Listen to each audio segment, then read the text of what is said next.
And joining me on the podcast right now and on video, it's full-time investor, equity analyst, and he's a walking, talking spreadsheet of a man. It's Paul Hill, you right, fella?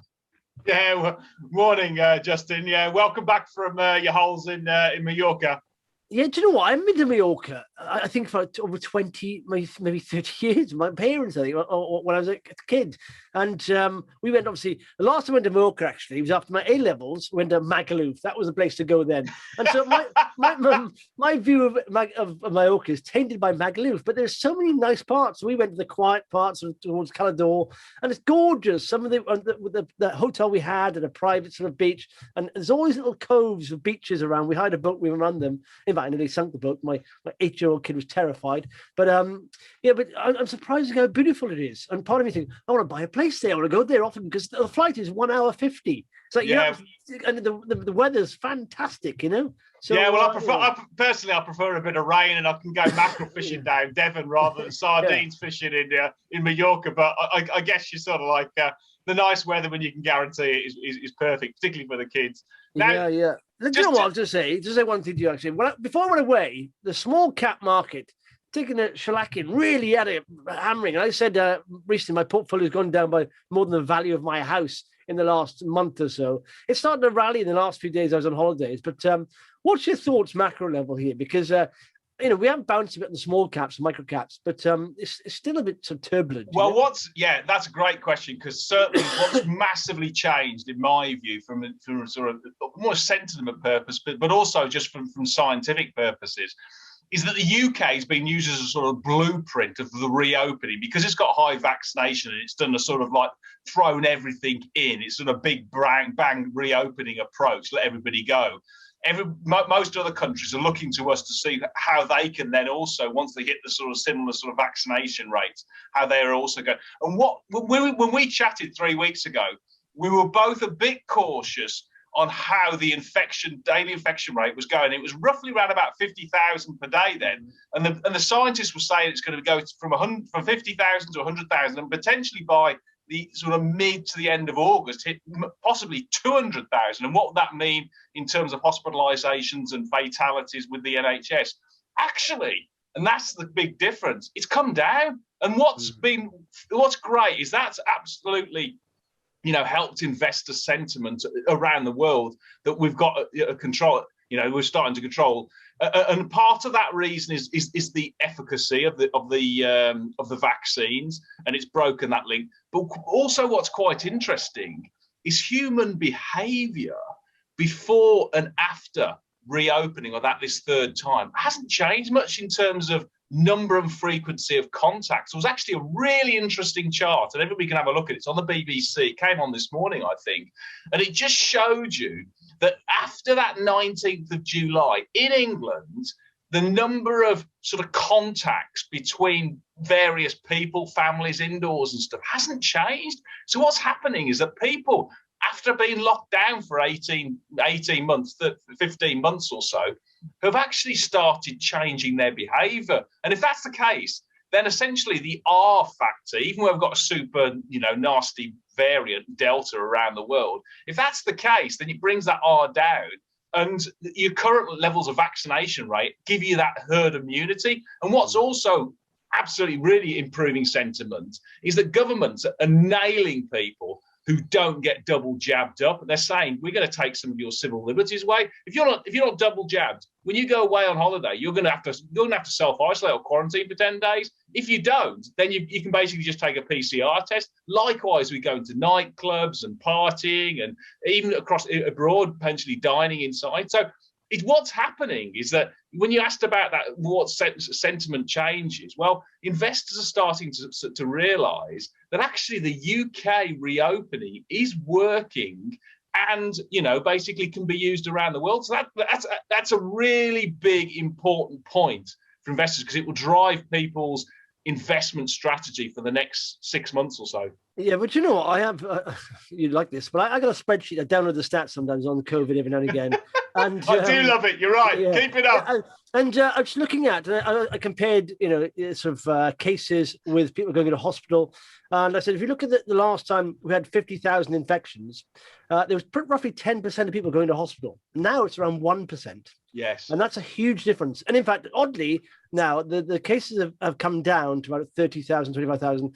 But the people going to hospital, it's around about 2% at the moment, it's about 1,000. But I think that's a lag factor. I think that'll come down. But they're also saying some people are catching COVID in hospital as well. So you can't really tell if they're in for COVID or not. So maybe those figures are a bit blurred. But it's nice to see it's gone from that, that 10% going in hospital for cases, now 1 or 2%. And that's the whole thing. And someone just said to me now, maybe we should stop reporting these cases unless it gets out of hand, because people are now, we're so paranoid about the numbers all the time. You think, in fact, it's now comparable with others, in fact, other diseases are worse than this. So, but we're more tuned into COVID because it's a brand new, pandemic. So what was interesting, what was also interesting, I touched base with a really smart sort of fund manager at the beginning of the week down Hanbury, and have a look at that. If anybody wants to see it, it's really worth listening to. But also what he said in the same, round about your neck of the woods, because he lives in Hampshire, and he said there'd been a local BBC report that had actually said the majority of people going into hospital are people who haven't been vaccinated. And what was really interesting was that, I mean, the NHS are absolutely massively professional, but they were not happy that these guys, particularly the elderly ones, who had been given the chance of double jab and they had no medical reason for not being vaccinated, and then they ended up in hospital and wanted to be treated and were bed blocking and stopping people who could have cancer treatments or other, emergency procedures happening, and they couldn't actually utilize those resources or took other resources away from the hospital. So the actual sympathy from the NHS was dwindling for those people who effectively have brought it on and decided, I'm not going to get double jabbed up. So that's showing you essentially that it's becoming socially unacceptable in society to not get double jabs unless you have a medical reason for not doing so, or a religious reason or whatever. Exactly. Do you see that guy, Case? I think he's about 50 and he's to the rounds. But he was an excellent example of that. And it's on the BBC, covered everywhere. But he was in hospital, seriously in hospital, COVID. He said, I'm a fit guy, I'm 50. I thought I didn't really need it. I thought, what's the point? I sort of played into some of these rumors. It's not tested enough. And he said, get it. It's a difference between saving your life and not. Don't worry about how fit you are or healthy you are. You can have, it can hit you really hard if you're not vaccinated. And that's from a purely practical point of view. Just get it done. The risks of catching COVID without it versus the risks of the jab. You can't. It's completely different, altogether. So anyway, stocks. Let's talk stocks. I did see, on the Vox app, I always get the pop-ups happening wherever you are. Oh, good man. That's what I like to hear.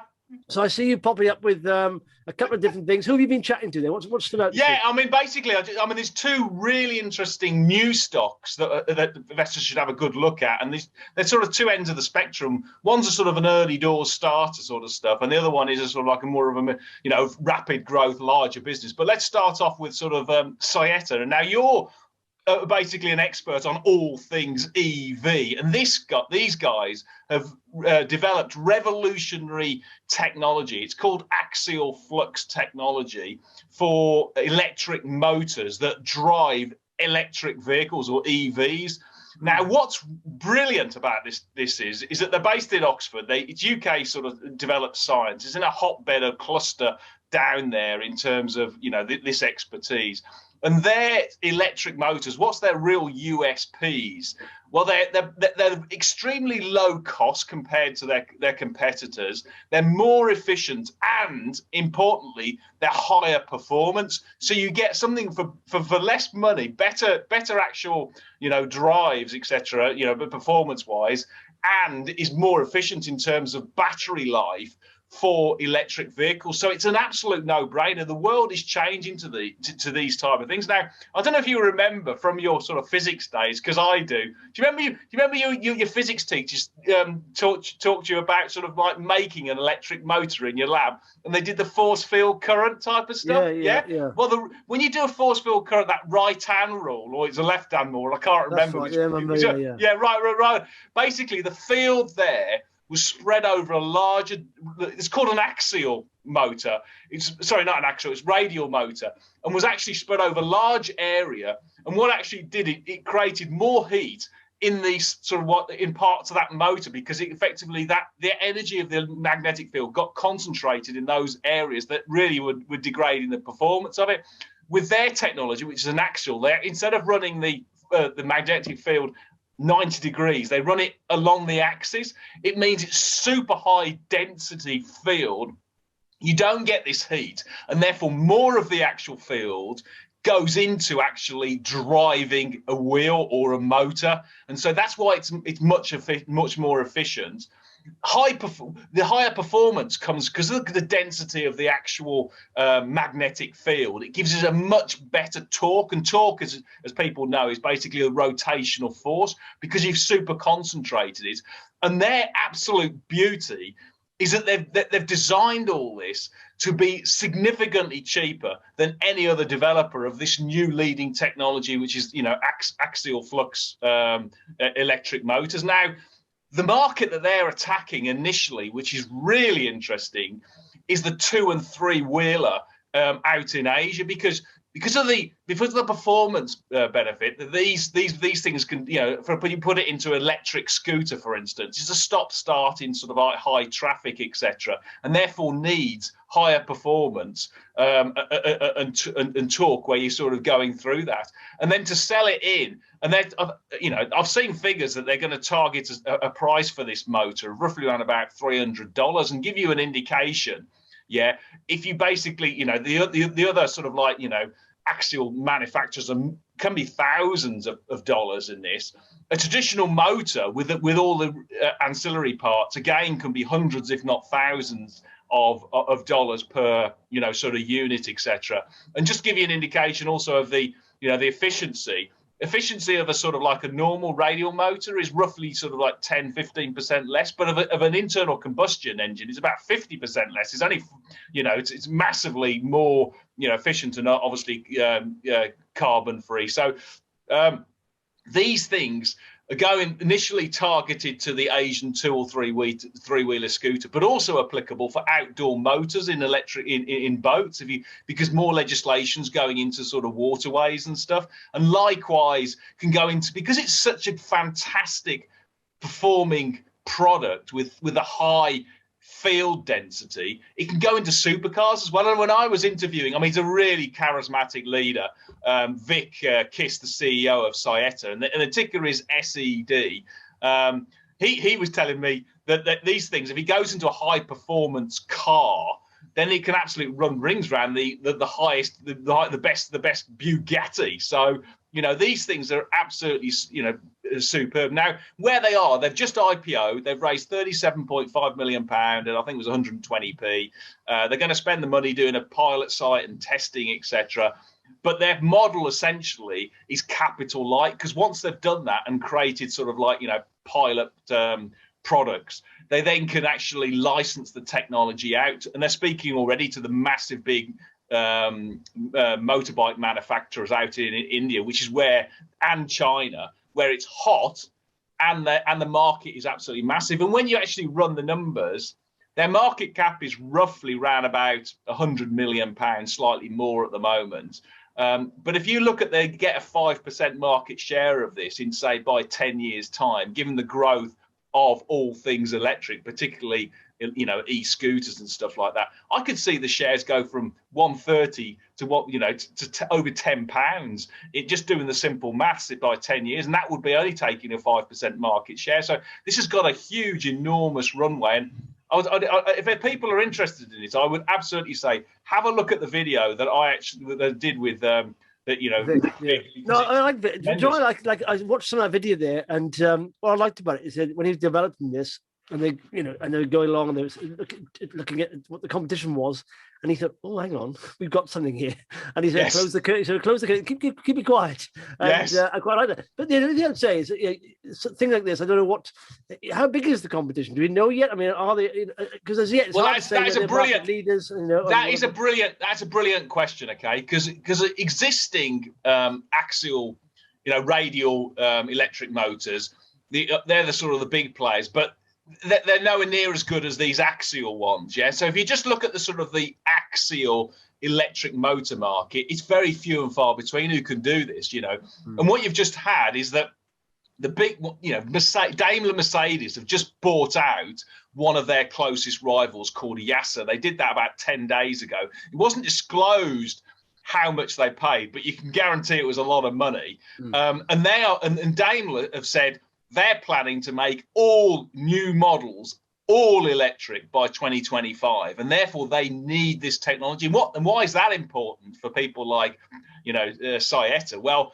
it means one of their rivals has just been taken off the market. So if you're basically an OEM, a bike manufacturer, a car manufacturer, or anything like that, then you've actually got to go to Saietta, because you can't go to Mercedes and knock on their door because it's a direct competitor. So that's really interesting. And then also there's an Israeli company that just did a sort of like a SPAC deal out on NASDAQ. And it listed only last week. In fact, I think it was on Monday it went live, or maybe last Friday, at $3 billion. Yeah. So it just shows you. And if you did sort of like, obviously Saietta's only got a valuation of roughly just about 110 million pounds. So we're talking of a multiple well over 20 times. So it just gives you the feel of how valuable this science is. And it's all, patent protected and stuff. So when it comes to sort of competition, it's few and far between. They've got patent protection. And if investors want a bit of confidence about whether this really does, to kick the tires, whether the actual, the technology works, it's been funded by some of the four of the best investors I know, which is basically Paul Jordan at Marty. You've got Guy Feld at Canaccord, Andy Bruff at Schroders, and Gervais Williams at Premier Mitre. And he's got a great story, Vic has, because he said, because they were showing Gervais when he was having a good look at the technology, and they took him round one of the, because they're going to use it also for in-wheel technology, took him around one of these sort of platforms within wheel. You can see the video. It's really, he was well impressed. So it just shows you that they've got some really first-class investors, which is a massive endorsement of the whole company and the technology. Yeah, do you know what? This is the kind of company I love. For me, it's the market cap is too big, but I'll keep an eye on it and see where it goes. 'Cause of course, so how do they know yet how far they are away from commercial sales? Well, they reckon commercial sales could well be. Well, I asked him probably next year sometime. Okay. But obviously they're speaking to all the manufacturers, and they hope to have some good news flow coming in sort of autumn. They're well cashed up. There's they don't need any more cash. There's absolutely no, they've got absolutely plenty. It was oversubscribed placing. So yeah, it looks good. And then what I like about the technology, right, is that there's so many innovators out there. First of all, the lithium-ion batteries. Then you got the solid state is the new thing, and now you've got this technology as well is also competing. It can go anywhere. So there's always lots of opportunities, And people said worrying about lithium out there and all that stuff. Do you know what? Innovators find a way. Tech finds a way, to power the future. So yeah, it's very interesting. Yeah, definitely. This is called stocks to follow. That's definitely one to follow. It is, yeah. And I've got another one. I'll tell you another one who's equally charismatic. Another CEO. Basically Adam Minto, who founded Revolution Beauty, and they were listed. They IPO'd about 2 weeks ago at roughly around about a market cap of £500 million or 500 million on AIM. Yeah. They raised £300 million at 160p, and he only with his colleague, I think his name was Tom Ayleswood or something like that, Aylesworth, I think it is.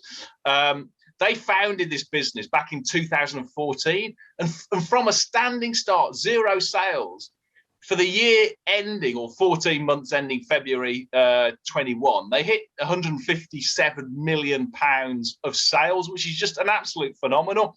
And they could be hitting sort of 200 million sales run rate by the end of this year. So absolutely flabbergastingly good performance. And the reason, what they actually do is they make affordable, high quality cosmetics, makeup and stuff, hair care products and skin care products, and they sell them in through sort of like in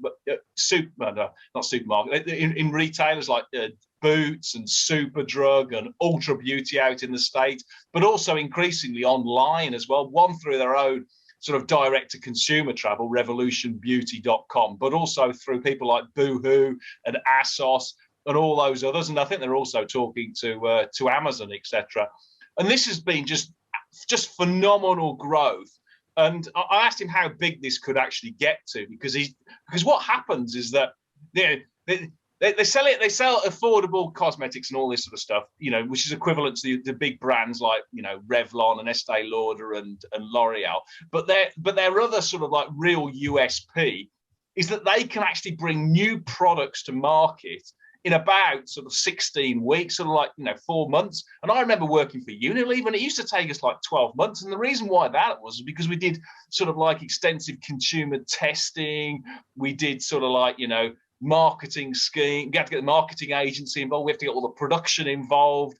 And it was just like, and logistics and stuff like that. And the problem with that approach was by the time you decided what you're going to launch, compared to when you actually launch it, which may be a sort of a year, the market had actually changed, and that's what's happening. And they use a sort of like a lot of endorsers on the digital side, and that's why their growth has just been phenomenal and continues to be. So anyway, I asked Adam what he was hoping, and I was thinking he was perhaps looking to double over 5 years, and that's how I was sort of baking in my sort of maths. And if you've doubled 200 million, you're going to get 400 million. If you put sort of like realistic EBITDA margins, you're going to get a share price doubling what it is, today sort of stuff, which is, a very good return. And he said rather than 400 million, which I had, he was hoping to get over $1 billion because he was really attacking one of the big players there. And, he's an ambitious guy. And I can actually see him do it because there's no reason why he hasn't done it. He's done it in the past, and why doesn't do it again in the future? Looking here, they're saying here the group experienced rapid revenue growth of 99% revenue compound annual growth from 2019 to 2021. Yeah. And so obviously that's what when you're a company like that, growth is what you look for, isn't it? Top line growth validates the products completely. You think, wow, that's amazing growth. Yeah. Yeah. I mean, I say my valuation, which was conservative, was about £3.20 per share compared to the shares that were currently roughly around about £1.60, which is roughly about where I think they listed. But if you use his numbers and a bit of operating leverage, I mean, this is all hypothetical, okay? If you use his numbers, you get £12.90. So it just shows you the potential upside. What's the price now? I think it's about 160, 170, something like that. 165, yeah. So, and it's great. I mean, I love it. I think it's, because this whole industry of makeup and beauty is just absolutely, it's well set up to be disrupted. Because, as I say, when I used to work for Unilever and we used to make these products, the margins were massive. It was hugely inefficient because, I mean, they were like, gross margins of 95%. And these guys just say be knocking the ball out of the park on a much lower marketing spend through what they're doing on their digital strategy and partner strategy. And because they're so fast at being able to innovate, then it means they can test all their new products through their own digital channels first. When they work, they can then confidently push them out to these massive global retailers who are absolutely just sort of chomping at the bit to be able to actually, take them on. So, I mean, he's done an absolutely fabulous job there. Do you know what? I know nothing about that market. I assume it's very busy and very, it's very, highly competitive. But I've always noticed when my wife, for example, talks about a skincare product or something, and it's like 40 quid for something like that. And you're thinking, what? How could that be worth 40 quid? Yeah. These guys price it roughly around about a 10 or 15. I was looking at that 10, 12 quid. Says 20 quid. And what's also really interesting is their target market is roughly between sort of age of 16. It can be lower as well, but 16 to 35. So it's that sort of generation. This sort of experimenters. And I don't know if you ask your wife. I mean, I'm not an expert on makeup and all this sort of stuff, but once you like stuff, then you continue using it. And the beauty of this, in the name as well, is that you can then follow that consumer's lifestyle and how he or she changes going forward. So the hard bit always in the cosmetics industry was doing that switch and the change. They've got that. They've unlocked that issue. They've got those people, new people trying their actual products. And once you have them, then you build up a huge affinity for the brand and loyalty, and you can actually keep them for the rest of your life. And so that becomes a really good sort of like, relationship and effectively a cash cow. So, they're very, I mean, there's no doubt about it. Likewise, they've got some very good shareholders. Jupiter's come on board, Crux Asset Management. You've got Shelverton on there as well. So I think it's definitely, if you want something which is reasonably big, big cap, it's on AIM, so it gets all the inheritance tax benefits and is obviously zero stamp duty, and is liquid. Then if I had some, I mean, I know I keep repeating myself, if I had some spare cash, I'd be buying this one because it's my type of stock, because it's good growth, long term, and it's done by a fabulous management team. So well worth it. Do you know what? I know you've been punching up the content. I got to say thanks to Zach as well, who's been standing in for me doing podcasts. And I got to mention, I got so much to catch up on because I do like to watch Susan. And one of them, I don't know much about. I've interviewed them once, but isn't it in the medicinal cannabis market? And whenever I look at markets, I always look at what's hot at the moment. What are the players in it? And he talked to the guys from Kanabo. I decided to watch about 5 minutes. I listened to 5 minutes of it before I came on with you. I cut it off. But they ran about 66 million market cap. IPO'd in February. They just announced 2 bits of news, quite interesting actually. They've announced their first medical cannabis product in the UK. And it's a device that meters sort of medicinal cannabis. And before, people sort of smoked dry medical cannabis, which is not good for you. People have been advised against that. There's not like that. And so they've announced that. And I've got to read into that, but it avoids all soot, tar, all that stuff, carcinogens. And also they've agreed to acquire this sort of a major sort of medicinal cannabis producer. And they have, it's called Materia. And they've got certified facilities in Malta, licensed medical cannabis wholesale in Germany. So now accessing the entire European market. But it's always worth looking at like hot themes like that. Things you think are going to be hot for a long time. Where can you get, Justin? Where can you get information on that? Because I mean, we should cycle back on this thing at some point, Kanabo, because I'd be interested in having a look at it, and we should have a good chat. So it'd be worth. Hopefully, do you know what? If Zach chatted to them initially this week, I think he's doing a video on Vox as well for them. So there's a bit more, sort of material there. But it's just, I do think all these kind of players like this is worth keeping an eye on. And I said, stocks to follow. It's like that. Just follow them, read the news, and just do, and never. And one of the things I've had problems with previous in the past, personally, is jumping in too quickly. They're thinking, oh, hang on a second, no, there's a better company, and I come out, and so now I just think I'm fully invested now, so I've got no cash anyway. So what I like to do now, just of an interest, just follow them, these companies, and say, like, now, he said Saietta, for example, that is a company I want to follow because I think it's very interesting space, very hot space.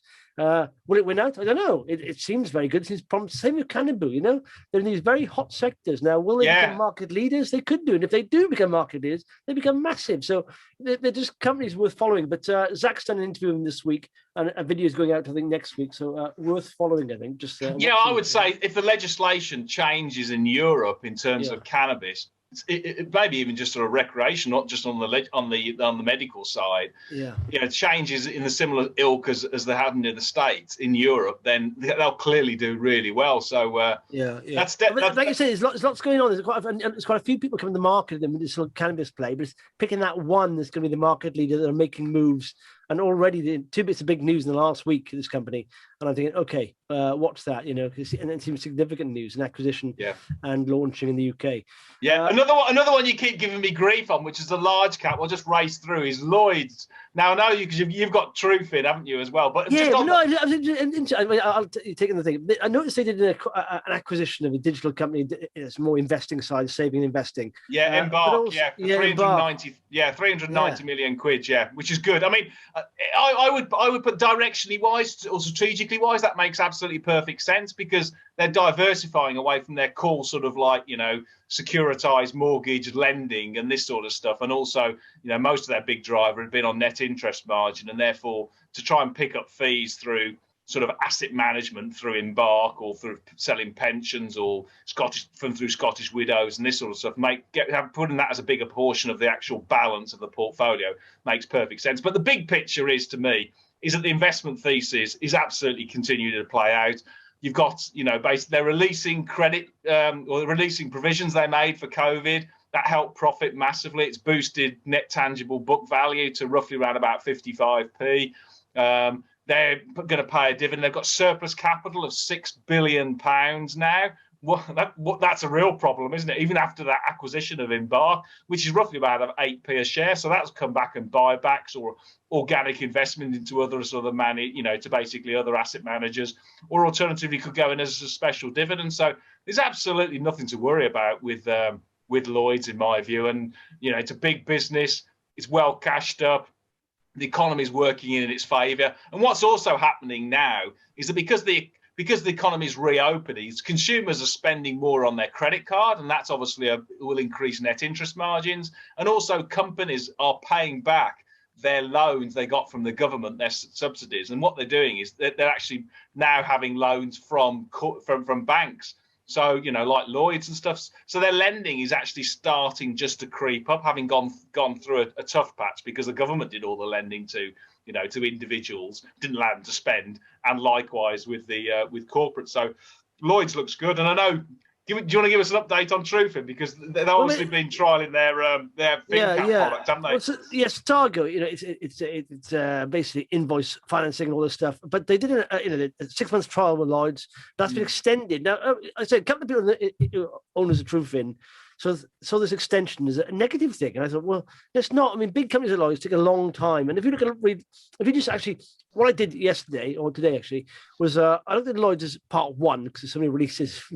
They found part 1, and I just typed in find the word digital. And if you look at Lloyds, they're expanding their digital offering. Yes, massively. Across all sectors, from commercial, like I said, to investment.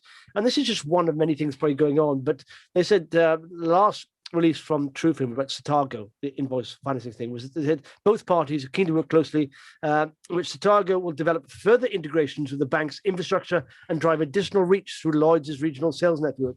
And this is, and I think this is just, plays into what Lloyds are doing right now. And so, I think, people sometimes you got to sit and wait, haven't you? You got to be patient. I find patience very hard, but sometimes, as we all know, business never runs smooth. It's a 6 months trial. Now it's been extended for a while. It's not a negative thing. It seems, in fact, more positive to me. So I can understand why you don't buy sort of Lloyds and stuff where you need patience. Another one you wouldn't have any patience for is Sage, which I know drives you to sleep, and you use that to sort of like get to bed early. But they put out basically a Q3 trading update yesterday. That's the accounting payroll, software for small business. And again, the investment thesis is just playing out perfectly. As companies and corporates are digitizing and moving to the cloud, they're seeing that come through. They saw an acceleration of recurring revenues and the shift to the cloud in Q3 compared to Q1 and Q2. I mean, it's nothing absolutely stellar. It was just really direction of travel. This one's moving higher. The business is doing well. It's going to get a re-rating. And the strategy they have in place is correct, which is invest more in sales and marketing, product development, and maximize and optimize that whole opportunity as corporates, particularly small and medium-sized ones, move to the cloud and digitize. And I bought them, a boring stock at around about, I don't know, £5.50 or so, about £5.70, I think, £5.80 maybe. That was near the bottom there. You look at the chart at all? Yeah, no, let's be clear about it. I like boring, and this one could always get taken out as well. So I like, and I did mention that I personally did know or do know the marketing director, Kath Kears there. She is first class, absolutely brilliant, and that's what they need. They need a really good, inspirational, marketing director and product director, and she vouched for the product director, the technology guy there, as being top draw. So I think the ship is in a very good. It's been skippered by some very good leaders. They know what they're doing. It's going to take time, but I'm happy to hold this for 10 years and just see where it goes, because the runway is absolutely is massive. But I do appreciate. It isn't exciting. It doesn't get the pulse rating. What, though? I know, but do you know what, though? I mean, if you look at where you bought it at, I mean, on the chart, there's a technical setup there. It bounced twice off the bottom, pretty much just below. Well, where was it by? About 558. Then rose up. Then 575 was where you bought it, and it's climbed up nicely. But do you know what? The thing is, we tend to look at share. I do. I mean, I don't know how often you look at your share prices. I mean, I tend to look at them way too much, and I shouldn't. No, that doesn't surprise me, Justin. Really? I know. But if you look at that share price of Sage, it's dropped down a couple of times, just then carried on back up. But the trend is up. But on a daily basis, you could be forgiven thinking this is going down, because there's been a couple of days where it's gone sideways or downwards, and you think, oh, hang on, but then it's just carried on back up. So you've got to look at weekly, monthly, yearly, rather than daily. So well, I mean, I'll tell you the other thing, actually, Justin. And I know it's a bit boring, but actually, you get a 3% dividend off that. You get a potential 5% dividend off Lloyds, and I'll tell you, my cash position is building just through dividends, because once you get sort of like good 4-figure dividends on a consistent basis for each company popping into your bank account, it doesn't take too long to get into 6-figure territory. So that dividends maybe a bit boring and not very sexy, but actually they're pretty good, and they pay for the bills and your holidays to Mallorca as well. Yeah.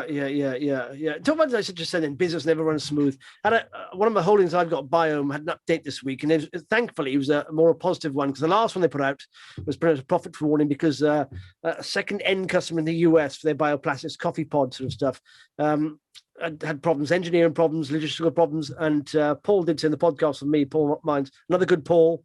He said logistical issue, basically something to do with something boring like pressurized air, and they hadn't logistically sorted it out. And he said, don't worry, they bought lots of equipment off us to enable them to manufacture the coffee pods, but that plus global shipping problems has held back this, and now the revenue from this will probably be in next year, not this year. But they did say now that end customers sorted out that engineering problem, and that's good powering news. It's powering ahead.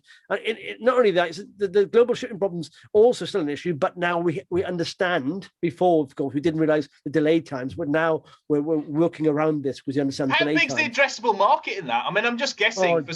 Billions, I guess. Yeah, do you know what? I did have the figure in mind, and they were saying even in the UK, it's doubled in the last 3 years. I think it's compound annual growth of that entire market is about 20%. So it's just obviously low base, but it's getting bigger and bigger.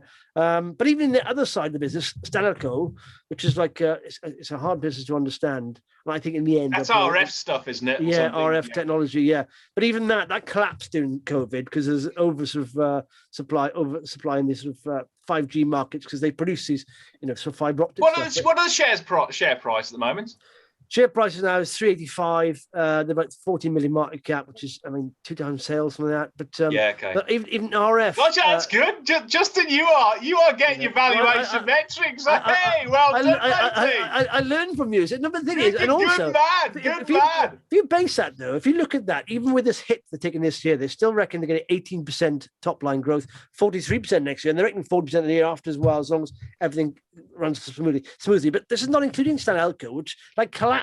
They're saying now there continues to be encouraging signs of recovering in this division, core fiber optic furnaces market, with several large equipment inquiries received and contractual discussions underway. So that part of the business, which really I didn't even factor in to when I invested, because it wasn't about that, but the exciting bioplastics in my mind, even that is looking better. So thankfully, the shares haven't gone back to £5 where they were. They dropped off from £5 to like 350 or something.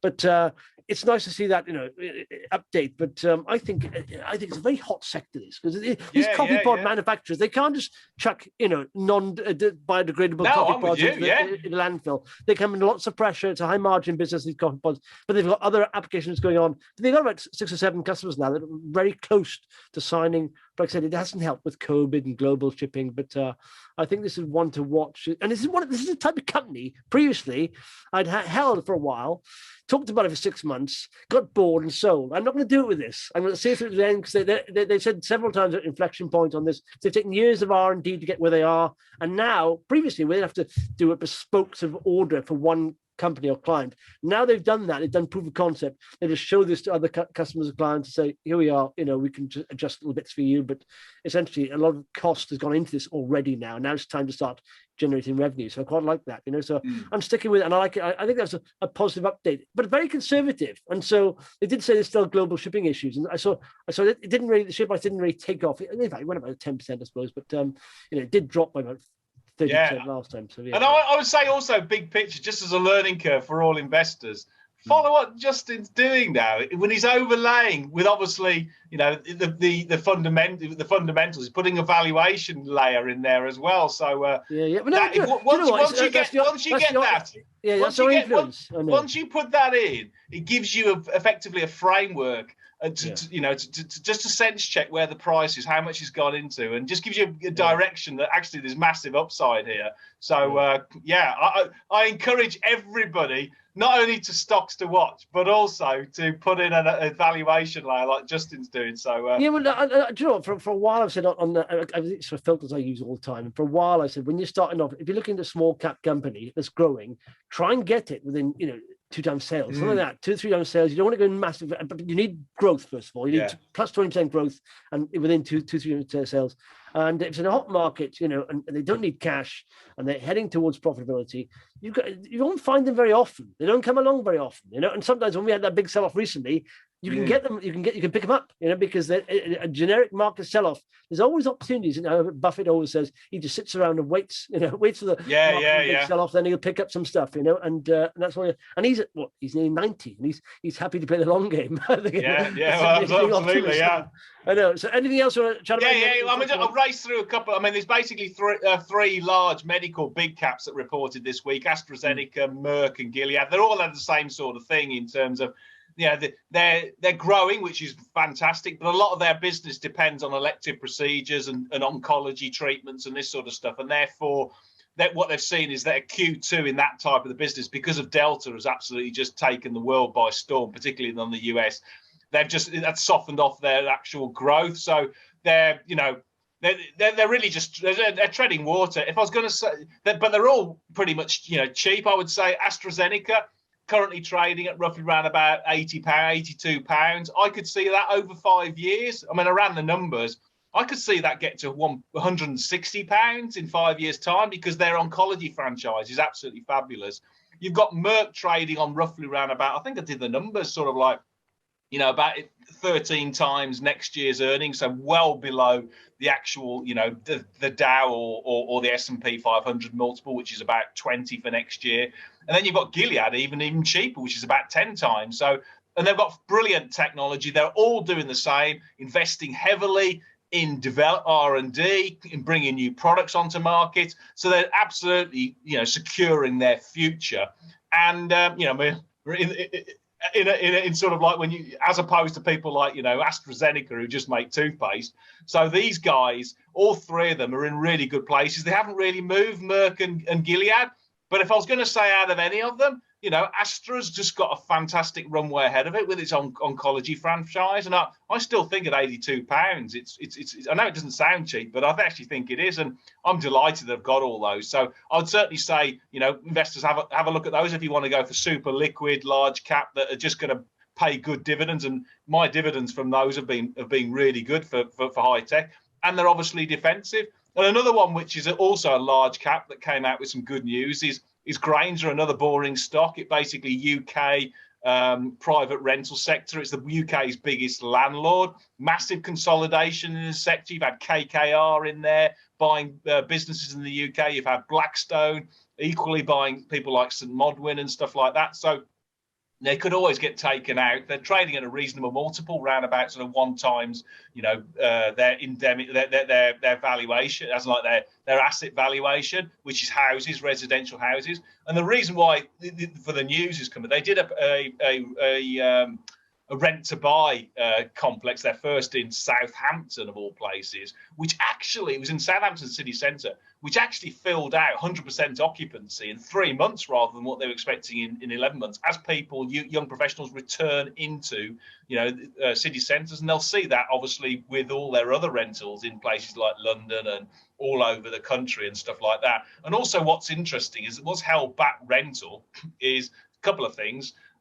You've basically had that moratorium that the government put in that you can't evict people who are not paying you. Well, that's come to an end. So you'll be able to, people who don't pay you going forward, you'll be able to basically swap them out with another tenant.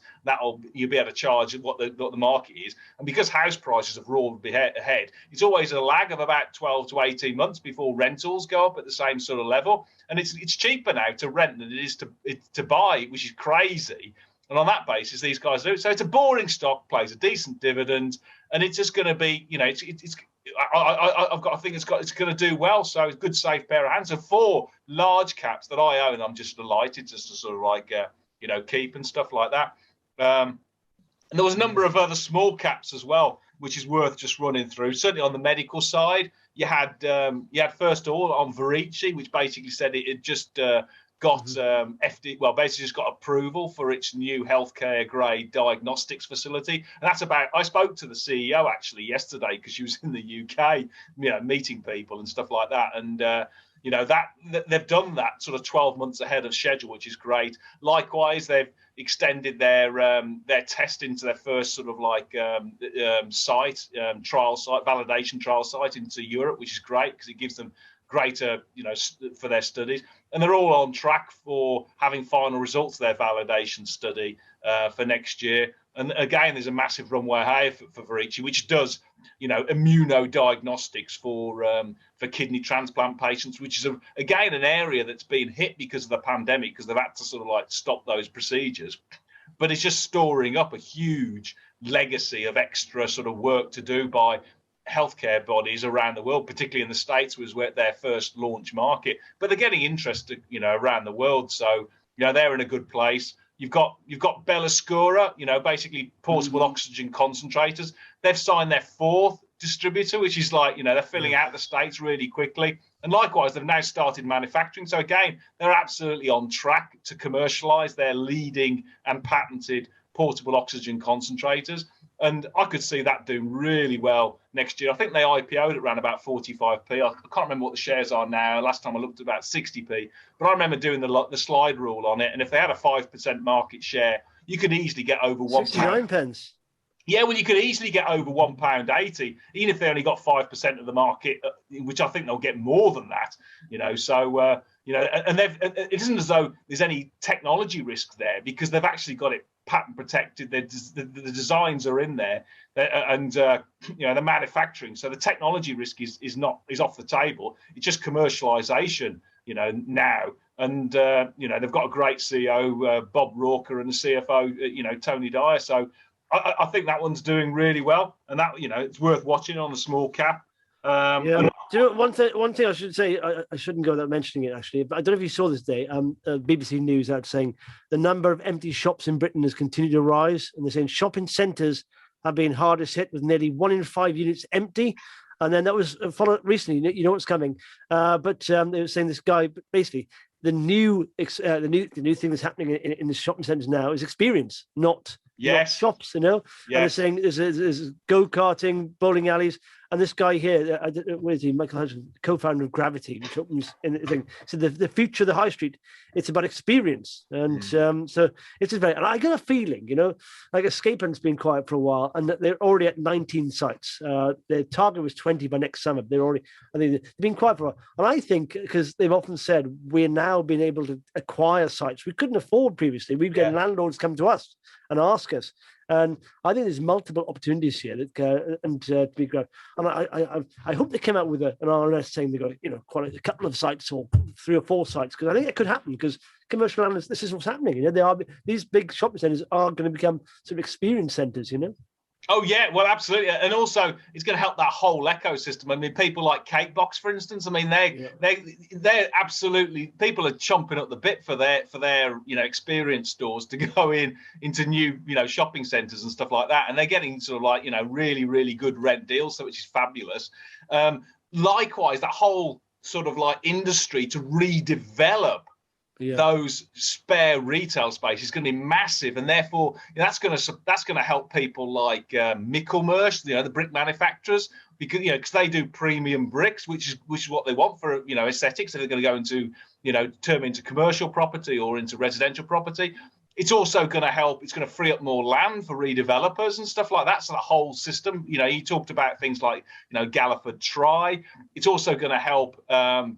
People like another one I own, which had a trading update, Eleco, which does build tech software. All of it supplies its unique build tech software to the likes of basically 80% of the UK sort of building contractors, and therefore it's going to help theirs. They came out with just to let you know. I mean, that's my biggest position, and they say they're a software developer, build tech software developer, and they came out with a fabulous first half trading update, like for like sales up 13%, very, very strong cash generation.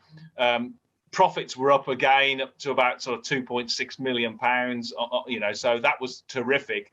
And it gives them a lot of firepower now to invest more to accelerate their transition to a subscription model. And the exec chair person there, Serena Lang, she's doing a fantastic job, along with the CEO, Jonathan Hunter. And together they've just formulated this strategy, and they're just knocking the ball out of the park in the first half. And as I say, it gives them that breathing space and the firepower to really invest aggressively in this whole sort of migration to a recurring revenue, software revenue type of model. Yes, it'll impact it'll impact top levels and like-for-like growth rates in the short term, and obviously the extra investment will reduce profit margins. But I could see this. I mean, the shares have done well. I mean, I haven't sold any. I've held them for 5 years, and they're about 135. But I could see this well over £2 in 3 or 4 years, if not a lot higher, because they're attacking the States, they're upscaling there and in other jurisdictions, and they're bringing on new products and developing those and stuff like that. So they're really moving at pace, and even though the headline numbers perhaps won't be as good because they're swapping license revenue into sort of like SaaS or to recurring revenue.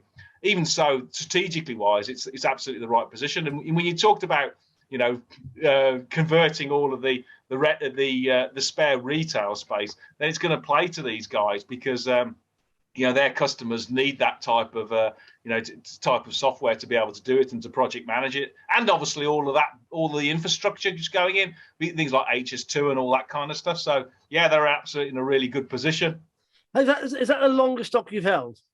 I think no, it isn't the longest ever. No, I've held for stocks for 7 or 8 years, but 10 years. Currently, I mean, in your portfolio. Yeah, I think so. Yeah, I think it is. Yeah, because I've held it since about, I don't know, 2014, 15. I think I first started buying. But I'm delighted. I think that one's going to do well. And then the last stock, it's a small cap, which came out with a bit of news, was Oncimmune. And what was interesting there was basically their Immuno Insights service is being used by Cedars-Sinai, and to do a sort of like to give them information about how they can treat COVID for vaccines and for therapeutics, new vaccines and new therapeutics, but also long COVID. And I think that could be if once the world sort of like gets through people being hospitalized, it's this long COVID treatment's going to be issued. And therefore their sort of auto antibody type of biobank is going to be becoming increasingly more and more important to understand how the body's immune system reacts to different variants as it comes through. And they're one of the unique basically providers of this particular service. So if we're going to develop, and I'm still hoping we do, a new therapeutic, then these guys could be part of that whole, development discovery chain. So it puts them in a great position. And then equally, the same platform is being used for new sort of like immunotherapy on the cancer side as well. So they're really doing they're doing great, and I'm looking forward to sort of catching up with their CEO Adam Hill at some point in time. He's saying no relative of mine, because it seems to be really moving in the right direction. And actually, one thing I didn't mention about the therapeutics for Merck, and I think I've talked about it before, they're doing phase 3 trials at the moment of a potential blockbuster therapeutic for COVID.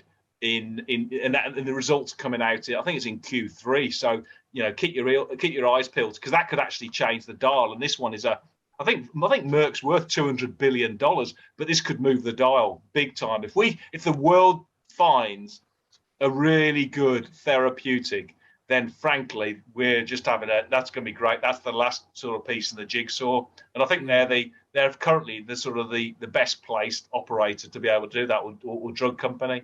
Mm-hmm. Yeah. I got to say, we're literally 2 months away from the FDA approval or FDA news for Polarean to long COVID, And it's funny how, all the micro caps and small caps have sold off recently, and some good deals out there. And people seem to look at the share price and then decide that the business is not going the way it should be because the share price. Don't understand it. It's a general market sell-off in the small caps. You can't say, and it's funny. People were, when this was to top hitting £1 previously, a couple of weeks back, people couldn't get enough of it and chasing the share price up. And now it's come back to 85 pence. Oh, hang on, is there a problem? No, that's just the market, It's just the market. It literally, October the 5th is FTA date for Polarean, and I think it may rally towards that as it gets closer to it. But you raise a very good point, because the same has happened to SourceBio, because the business is absolutely flying. They've done a terrific job. They've totally knocked the ball out of the park. They had a trading update last week. You had Gilead coming out with with his numbers, and I was just looking at it, and essentially, their first half EBITDA came in at sort of like 11.2 million pounds, and the sales on 37.2 million, and they've got plenty of cash. They're building up. The business is just doing really, really well, both on the the COVID testing side, and obviously on the previous business they've got, which is got hit during COVID because it was obviously elective procedures and cancer screening and stuff like that. That's all now coming back because it serves a lot of the NHS and also increasingly out in the States as well. So that's really the bedrock. And I would say, excluding infectious diseases and COVID testing, the business is worth over £2 a share, and the shares are currently on I think the valuation is, the shares are currently 165, 160. And if you're saying the base business is worth, sort of like £2, if you've got a, sort of 3 or 4 time, year view, they've got plenty of cash, sort of, I think it was 17 million pounds of net cash at the half year. Then you get in essentially all the COVID testing business, which is the PCR stuff, for free. And actually, because people are going on holiday, and now we'll be able to, that whole process will accelerate from Monday because they haven't got to come back since self-quarantine, but it's going to absolutely jumpstart all of the PCR testing, which they've already seen coming through because their run rate of PCRs has more than doubled it just in a month. Then you're going to, that's going to carry on. And you can see COVID testing, and the brokers are saying there's going to be no COVID testing from mid next year, 22 onwards. Well, I mean, that's rubbish. There's going to be plenty. There's no doubt about it, because people have got, we've talked about this before, but people have got compromised immune systems. So there's always going to be testing. It just is about what level and who's doing it. And they seem to be doing a terrific job. So the shares have come off because, they've got really quite stretching analyst forecasts out there for, in my view, for 2021, which could degrade because they'll have an absolutely, the investors miss the big picture because they'll have an absolutely fabulous year, regardless of whether they hit, exceed, or whatever their analyst forecast. They're in an A-ball position, and the valuation is at sort of rock bottom levels. And I touched base with Christopher Mills about, I don't know, a month ago, and these are the same view. As long as you're prepared to hold this, even through the rocky period, as you've said, in terms of, you've had a general sort of sell-off with Polarean, then these ones look as good a position as any. So I saw those results, and I thought, and it did rise in the day. In fact, it started off, it opened up about sort of 5-6%, but that day it ended up close to 14% up. But now it's at a comeback a bit. But there's a share price is close to an all-time low, pretty much.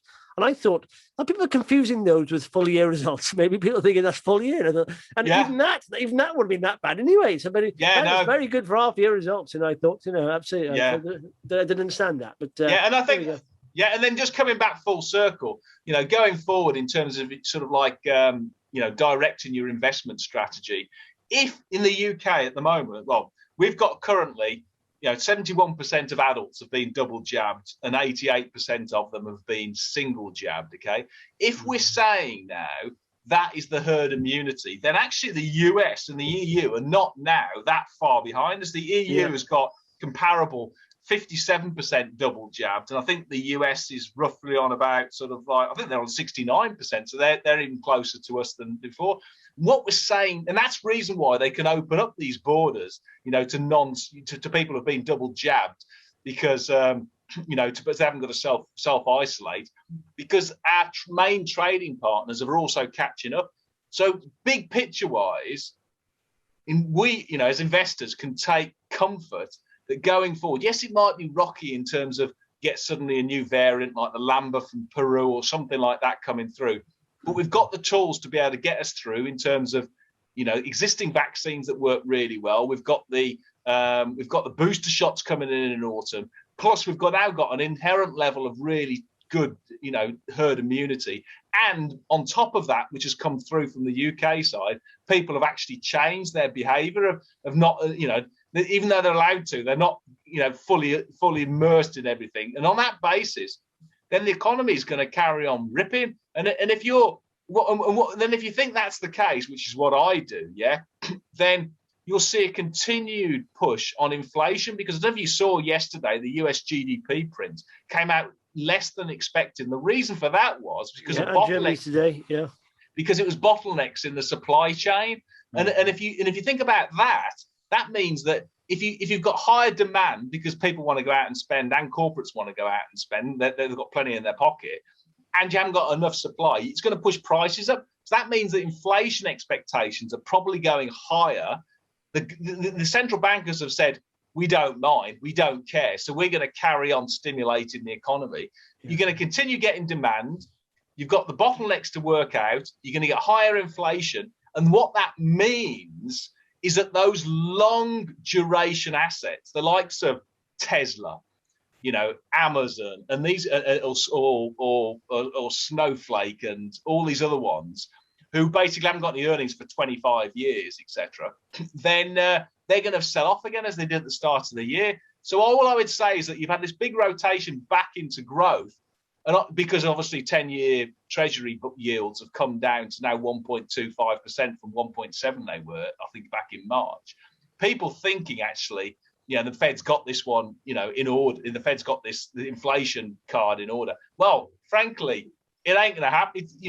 The GDP print yesterday for the Q2 proved to me that we're going to get a shortage in products. We're going to get a shortage in services, because you can't get enough people into restaurants to feed people and to do the experiences, because they're either pinged or basically they've got, they're on a self-isolation or don't want to work, etc. So on that basis, you've got bottlenecks.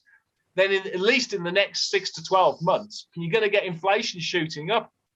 And what that means is that the yields on 10-year treasuries are going up, in my view, from 1.25. I could see in 12 months' time with 2% plus print on that 10-year yield. And if you think about that, that means if you're in high, expensive stocks with little earnings, with long duration assets, or even in bonds, you're going to get whacked again. You got whacked. So all I would say is if your portfolio is heavily tilted in that direction, just have a think about whether, if that scenario works out, what it's going to look like, because I can guarantee it's going to be painful, as it was at the start of the year. But if you're in value stuff or GARP stuff that you and I now are sort of like more into, you're going to have a good time, because the next 6 to 12 months, it's going to be, you're going to see that rotation back into to sensible areas that are going to be boosted by nominal GDP growth.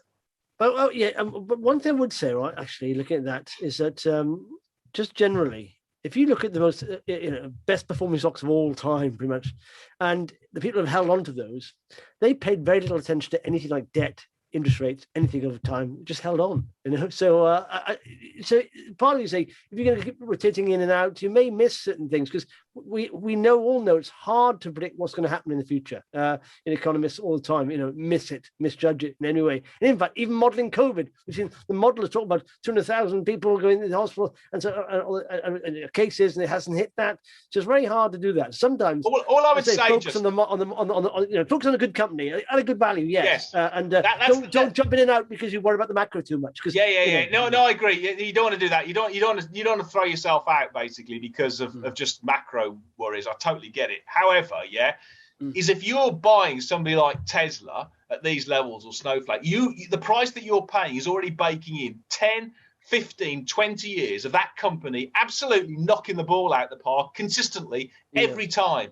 And that is actually a low probability event, because things happen in that long period. So Tesla. I mean, about 5 years too late. Let's be honest. It's like ridiculous, isn't they? 100 times revenue, whatever they are. I mean, it's nuts. I know, but it's crazy. That one stock that proves that point perfectly. Did you see the IPO of Robinhood last night? It wasn't. I mean, a lot of people criticise it, didn't they? A lot of people. Well, I mean, if you look at it, they've just come off an unbelievable year. They've had all that, of COVID, which has been brilliant because it's drove people onto sort of gambling on, the stock market, and they've had the meme stock type of stuff, which again has driven all that sort of stuff. They couldn't have listed it at a better time in their history, because you're never going to get conditions that good.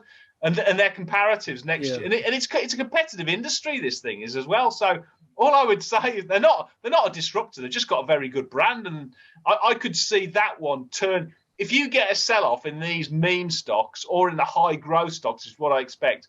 Actually, that's really going to damage that model. So that is a classic example of investors paying far too a higher price. Yeah. It's about 15 times sales, far too a higher price for a good company. But I'm not dissing the company, but they're just getting the maths totally skew. So, you know. Well, it's anything in life. Always try and get a bargain, you know?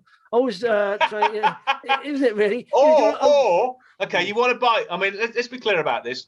What Buffett says, yeah, and I dig this guy because he knows his onions, yeah, is it's better to buy an excellent company at a decent price than it is a sort of like a, you know, basically a fair company at a rock bottom price. And what it means is that if you can buy quality at a fair price, then that's what you do before you buy effectively a cigar butt that can only go effectively. Well, no, I mean, do you know what? Buffett and Benjamin Graham evolved the strategy over time. It's not much written about, but Benjamin Graham changed the strategy every time a book came out, a new edition came out. In the end, you're changing yours. You're changing yours for the best. But you know what? It's like humans. It's slowly we evolve. Don't change it. Evolve it. Tweak it when you've learned something new. I mean, if we didn't change, we learned something new, we'd be done to hell. We wouldn't evolve. We would be dead by now as a species. So we have to do that.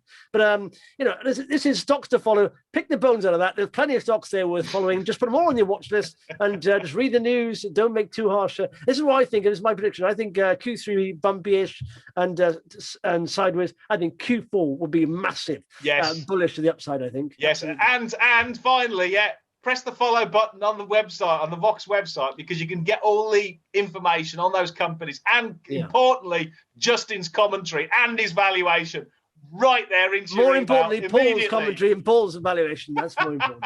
Marvelous stuff. Well done, matey. In a fortnight. Well done.